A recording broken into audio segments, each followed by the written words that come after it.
Hi, I'm Mariah. I'm Jody. And thanks for watching Beargrass Thunder.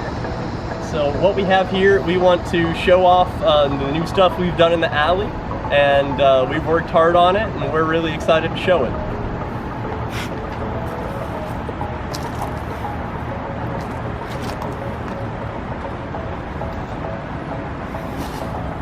This was a great thrift buy from the Derby City Mall.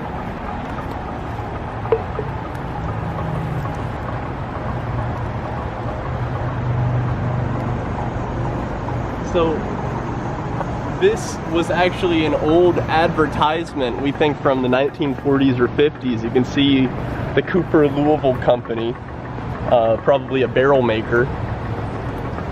And then a beautiful hand-painted landscape right there.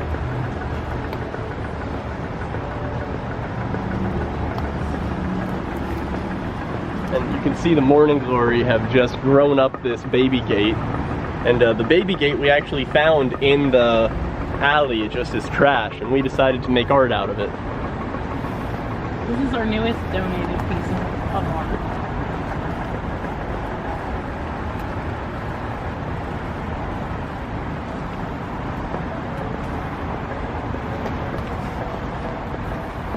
And we're really proud of this fish. This fish was donated to us. You can see that it's actually all made out of string and nails. And on the back, you can actually see when it was created, September 1st, 1977. And it was finished in December 25th. It was finished on Christmas, 1977. So this was probably someone's Christmas gift. And now it's us. You can see that the pokeweed, all these berries are now ripe. The birds are absolutely loving it. The last windstorm we had, we got a kind of horizontal pokeweed now, but it's still going strong. It's actually pulling up some of the edges of the asphalt. So pokeweed will grow just about anywhere, even in asphalt. 1, asphalt 0. Okay, so we got the new hummingbirds, and we found these at the Florida Flea.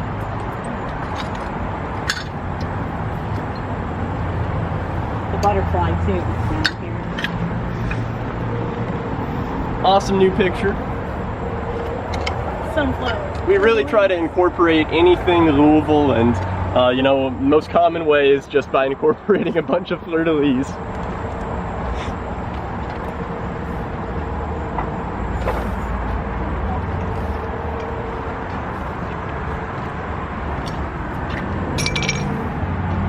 So this table was actually just appeared recently. We're really happy that it just seems like people are just donating more and more things to the alley, and we're really supportive of that.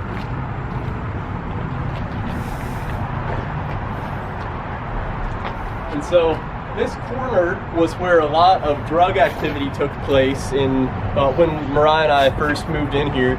And so we wanted to try to discourage that, so we put a Christmas tree. And so far,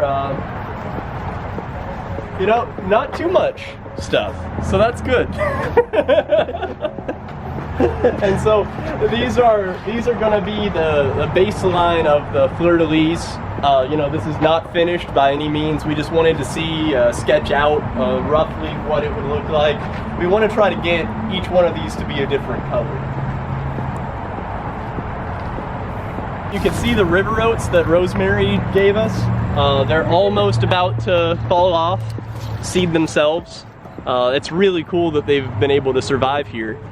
Got a lot of millet and sunflowers from birdseed that are starting to sprout up, and those roots will actually interconnect and really help out all the plant life here. You can see that this oak tree has actually made it. And you know, you saw, based on our previous episodes, how barren the soil was. So for an oak tree to survive here, that's pretty awesome. Not all trees will make it. I don't think that one, that red oak, is going to. But this swamp white oak, you can actually see how green the stem is.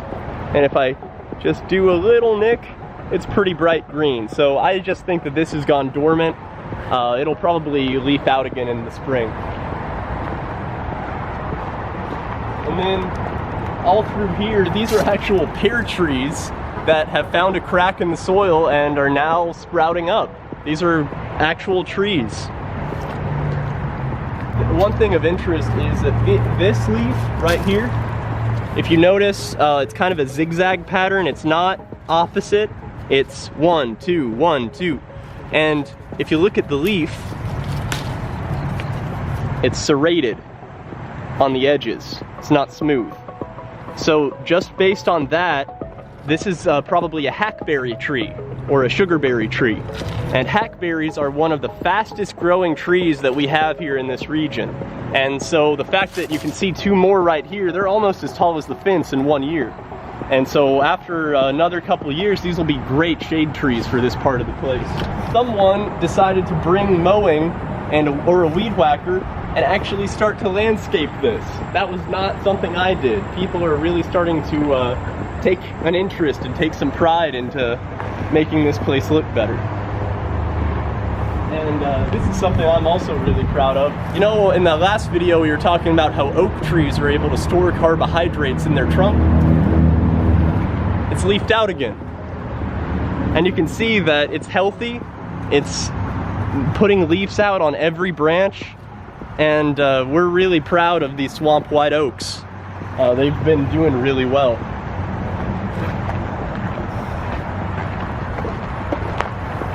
So the sunflowers have just about finished flowering, and underneath you can actually see the start of the sunflower seeds forming.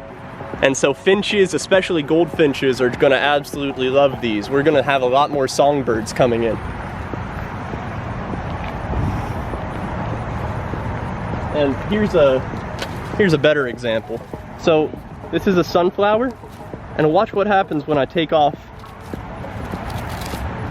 All this is great bird food. Every one of these is a sunflower seed. Oh, wow. And so finches, everybody, they just absolutely love these. Thank you. You can see that most of the oak trees surprisingly have lasted. And I wasn't expecting that. I thought that most of the trees we planted here in as thin soil as this was going to pretty much all die. But the oak trees have really surprised us. I really think that they have a shot. In the future, once it gets cooler, of course, I don't want to melt out here. We know how Louisville summer gets.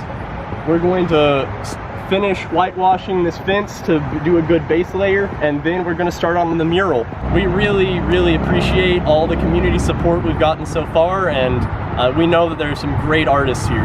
And so if you could volunteer some of your time or expertise, we really do appreciate it. We can really make a difference here.